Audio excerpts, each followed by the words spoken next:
समस्त को प्रभु जीशु ख्रीष्ट मधुर नाम प्रेज द लॉर्ड एवं नमस्कार। शॉर्ट बाइबल मेसेज आज प्रसंग पवित्र आत्मा केतोटी उपाय अवतरण करती।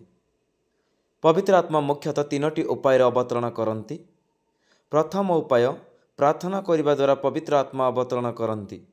प्रेरित पुस्तक 2 पर्व 1 पदरू 4 पद भितर जदि आम पाठ करवा तेबे आम जापर पेंटिकस्ट दिवस शिष्य माने एकत्रित होई एक चित्तरे प्रार्थना करुवा समय पवित्र आत्मा अवतरण करिले।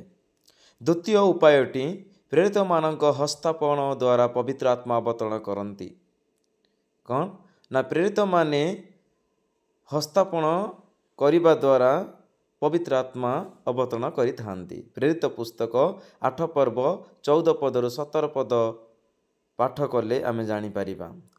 तृतीय उपायटी जीशुख्रीष्ट निमंते निंदित होवा द्वारा पवित्र आत्मा अवतरण करती।